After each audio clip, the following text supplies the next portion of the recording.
बच्चों, 10 तारीख से वर्षावास शुरू हो रहा है। वर्षावास का मतलब पता है क्या आप लोगों को? हाँ, वर्षावास ने बारिश का मौसम शुरू हो रहा है, जहां भंते जी लोग 3 माह के लिए एक ही विहार में रहकर ध्यान साधना करते हैं। ठीक है। तो हम अभी जंगल में रहेंगे यहाँ पे, है ना? तो शायद हो सकता है कभी कभी समय समय पर इस तरह की थोड़ी सी बाधाएं आ सकती। तो ऐसे समय में अपने धर्म के अभ्यास को रोकना नहीं है आप लोगों को। ठीक है? कि नहीं, पिछली बार तो क्लास में ऐसा हो गया, अब मैं नहीं जुड़ूंगी, अब नहीं जुड़ूंगा, ऐसा नहीं कहना है। ध्यान में रखना है, भगवान बुद्ध जी के समय में भिक्षु लोग कैसे रहा करते थे? जंगल में रहा करते थे। लोगों को कई दिनों तक भिक्षु दिखाई भी नहीं देते थे। पर इसके बावजूद भी लोग धर्म जहाँ सुनने को मिलता था, वहां से धर्म सुनते थे और सुनकर अपने जीवन में उतारते थे। तो तुम बच्चों को अभी जो मौका मिल रहा है धर्म सुनने का, इसका इस्तेमाल तुम्हें अच्छी तरह से करना चाहिए। ठीक है? कैसे करना चाहिए? छोटा छोटा धर्म जो है, बहुत बड़ी बड़ी बातें नहीं, छोटी छोटी बातें अपने जीवन में धारण करनी चाहिए। हमारे जीवन में जो गलतियां हैं, वो बड़ी बातों से शुरू नहीं होती, छोटी छोटी बातों से शुरू होती है और बहुत बड़ी गलतियां हो जाती। तो अपनी अच्छी आदतों को लगाने के लिए भी तुमको क्या करना चाहिए? छोटी छोटी आदतों को सुधारना चाहिए। अच्छे धर्म की अच्छी छोटी छोटी आदतों को लगानी चाहिए। जब हम ऐसा करते हैं, तो फिर हमें अच्छी तरह से धर्म के पालन का मौका मिल जाता है। ठीक है? इस बात को ध्यान में।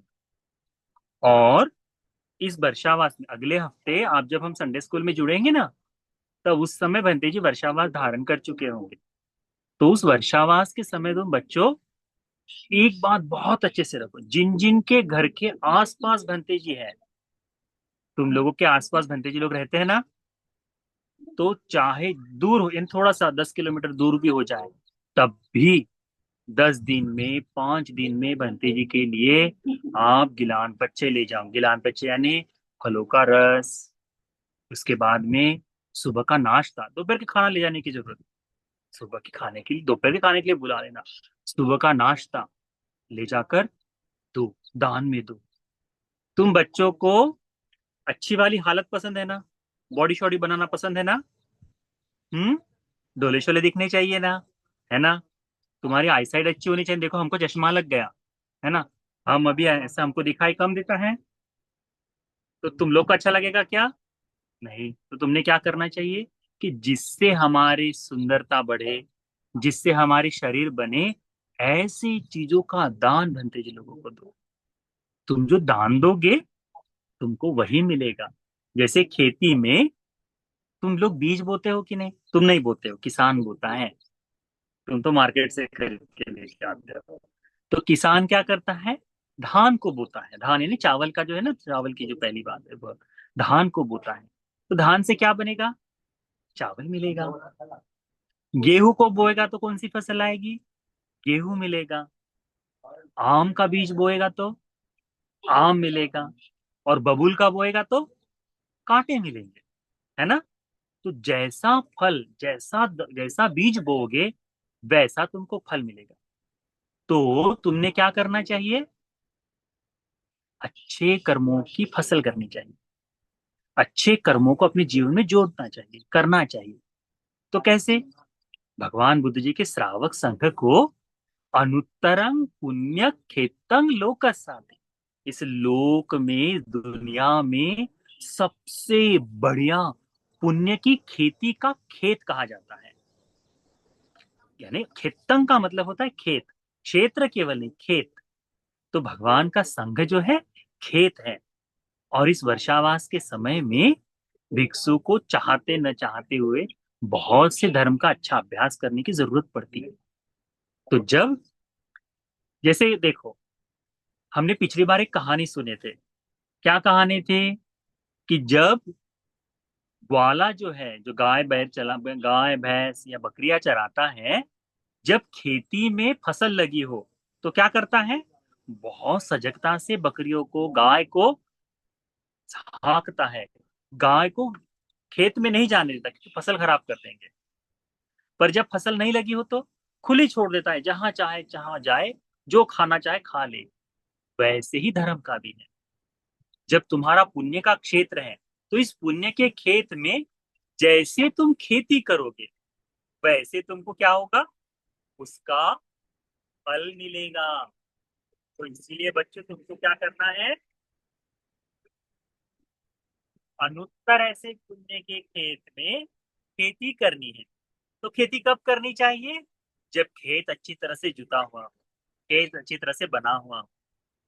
तो अभी जो भगवान का संग है, अभी भगवान का जो संग है ना, ये क्या कर रहा है, अभी वर्षावास के समय में क्या करेगा, अच्छी खेती करेगा। तो इस खेती के समय में तुम जो बीज बोओगे, वो बीज तुम्हारे काम आएगा, वो फल तुमको देगा। तो इस वर्षावास के समय में तुमको क्या करना है, आसपास में जो भंते जी रहते हैं, उन भंते जी लोगों को सुबह का नाश्ता तुम बच्चों ले जाओ, नाश्ता ले जाकर दान देना है। ठीक है। तो टेस्टी ऐसा नाश्ता बनाना, क्योंकि तुमको टेस्टी खाना है ना, टेस्टी। तुमको जो पसंद है तो वो जाकर दान में दो। अब हम खेत में रहते हैं, परंतु आप लोग हम मुझे लाकर दोगे क्या, नहीं लाकर दोगे।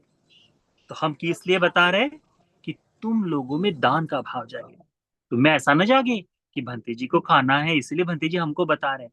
नहीं बच्चों, ऐसा नहीं सोचना। ऐसा सोचना कि ये जब दान देंगे, तो इसका हमें पुण्य मिलेगा, सुख मिलेगा, उसका फल मिलेगा। तो जब ये फल मिलेगा, तो हमें कितना आनंद होगा, कितनी खुशी होगी। उसके लिए तुमको काम करना है। इसीलिए आप लोगों ने भी सीखना चाहिए, क्या सीखना चाहिए, कि मैं अच्छी तरह से दान देने वाला व्यक्ति बनूं, अच्छी तरह से धर्म का पालन करने वाला व्यक्ति बनूं, अच्छी तरह से धर्म का आचरण करूं। तो वर्षावास के समय में तुम बच्चों को क्या करना चाहिए, पहली चीज, प्रतिदिन या फिर 15 दिन में, 10 दिन में एक बार भंते जी को नाश्ता ले जाकर दो। ठीक है। और नाश्ता भंते जी को जो पसंद है वो भी, और जो तुमको पसंद है वो भी ले जाओ। साथ साथ में भंते जी के पास जाकर नमन करना, थोड़ी देर के लिए ध्यान करना, वर्षावास के समय में करो। बहुत अच्छा समय है बच्चों तुमको करने के लिए। ठीक है, तो वो करना है। उसके बाद में अपने शील को मजबूत करो। अभी तुम्हारी स्कूल शुरू हो गई है ना, तो अभी अभी शुरू हुई है, इसलिए आलस नहीं करना। पूरी तरह से मैं स्कूल का अभ्यास करूंगी, करूंगा, ऐसा सोच के अच्छे से पढ़ाई भी करनी है। तुम बच्चों में से कोई डॉक्टर बनेगा, तो तब तक हम बूढ़े हो जाएंगे कि नहीं, तो हमारी दवाई कौन करेगा, तुम लोगों में से डॉक्टर बनेगा वही करेगा कि नहीं, है ना। तो इसलिए डॉक्टर बनो या इसलिए इंजीनियर बनो, इसलिए काम करो कि जो भी कर्म करे उससे हमें धर्म की सेवा हो पाए, भिक्षु संघ की सेवा हो पाए। तो ये पुण्य की चेतना है, पुण्य का विचार है। इस पुण्य के विचार को करो। ठीक है, ये लोग कर सकते हो क्या, हाँ। और इस समय वर्षावास में कोशिश करो कि तुम्हारे हाथों प्राणियों की हिंसा नहीं होनी चाहिए, चींटी भी नहीं मारना है। गलती से मर जाए तो कोई दिक्कत नहीं, पर जानबूझकर गलती नहीं करनी है। नहीं, तो भंते जी ने बोला गलती से मर जाए तो कोई नहीं, मैं ऐसा देख लेता हूँ और चीटी पर पैर रख दूंगा, तो गलती हो जाएगी क्या, नहीं, जानबूझकर नहीं करना है। और जब जब तुमको दिखाई दे तो तुम्हारे मन में आना चाहिए कि मैं बुद्ध का शिष्य हूँ, भगवान का शिष्य हूँ, भगवान का बच्चा हूँ, पुत्र हूँ, तो मैंने अधर्म नहीं करना चाहिए। ठीक है। उसके बाद में तुमको चोरी नहीं करनी चाहिए, चोरी नहीं करनी चाहिए, जो तुमको नहीं दिया है वो बिल्कुल नहीं लेना। पूछ कर ले लो, तुम्हारी बहुत इच्छा है, पूछ लो भैया मैं ले लूं, मना कर दे, हाँ अब तुम्हें मिला है हमको नहीं, तो इसीलिए ऐसा बोल रहे हो, इसका अपने मन में सोच के चुपचाप चले जाना, जबरदस्ती नहीं। तुम बच्चे लोग जो अभी सीखोगे, जैसे विचार करोगे, वैसा ही तुम बनोगे। ठीक है। यदि तुम आलसी बनो, आलस करोगे, तो बड़े होकर तुम आलसी बनोगे कि नहीं, है ना। इसीलिए तो वैसा नहीं करना है, तो चोरी नहीं करनी, झूठ नहीं बोलना है, झूठ से बचना है। एक दिन में एक झूठ से अधिक नहीं बोलना है, पहले कोशिश करो कि एक ही बोलूंगा, उससे अधिक नहीं। और ऐसा कर करके कुछ दिनों बाद उसे एक झूठ को भी बोलना बंद कर दो। आपकी मम्मी झूठ बोले, ठीक है, मम्मी अपना कर्म कर रही, आपके पापा झूठ बोले, आपके पापा अपना कर्म कर, आपकी टीचर झूठ बोले, टीचर अपना कर्म कर रही है, आपके भाई बहन परिवार के लोग बस्ती के लोग झूठ बोले, वो अपना कर्म कर रहे हैं। तुम बच्चों को झूठ नहीं बोलना है, तुम बच्चों को झूठ नहीं बोलना चाहिए। ऐसा तुमको इस वर्षावास में सीखना है। चाहे तुमको डांट खाने को मिले, चल जाएगा, डांट खा लो, डांट खाना कभी कभी अच्छा है, पर झूठ नहीं बोलना है। ठीक है, उसकी कोशिश करो। नहीं तो कहोगे भंते जी हो गए इसलिए ऐसा बोलते हैं, हम कैसे करेंगे। दुख से जियो, चल जाएगा, दुखी जीवन हो चल जाएगा, पर झूठ के सहारे से मत। दूसरों को तकलीफ पहुंचाकर खाया हुआ खाना कैसे मुझे अच्छा बन सकता है ना।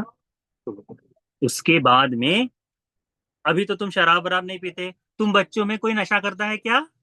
नहीं करता ना। तो हमेशा बड़ा होने तक ये ध्यान में रखना, मेरा पूरा बचपन मैंने केवल दूध पिया है, पानी पिया है और बहुत खुशी से जिए हैं, बहुत खुश है। तुम बच्चे लोग खुश हो कि नहीं, है ना। तो ये शराब वराब मैं कभी नहीं पीऊंगा, ऐसा अपने मन में सोचना चाहिए तुम बच्चों को। ठीक है, ऐसा वादा करके चलना है तुम लोग को। इस तरह से अपने जीवन को अभी से बनाओगे तो तुम्हारा जीवन बहुत अच्छा बनेगा। ये कर सकते हो ना। ठीक, इसको करो। और ये दो तीन दान दो भंते जी लोगों को, सील का पालन करो, वंदना करो, बुद्ध वंदना है, और ध्यान साधना करो। अगले हफ्ते से हम धम्मपद को पूरा अच्छे से शुरू करेंगे। बड़ी सुंदर सी कहानी है धर्म के बारे में। तुम बच्चों में से एक दो बच्चे लोग तैयार हो जाओ कि तुमको भंते जी बनना है करके। ठीक है, भंते जी बनोगे तो बड़ा अच्छा जीवन है, गर्मी गर्मी में बैठना पड़ता है, बहुत रिलैक्स जीवन है। तो अगले हफ्ते हम कहानी सुनेंगे कि भंते जी बनने के बाद लाभ क्या है करके। ठीक है। ठीक है, आज के लिए इतना ही काफी है।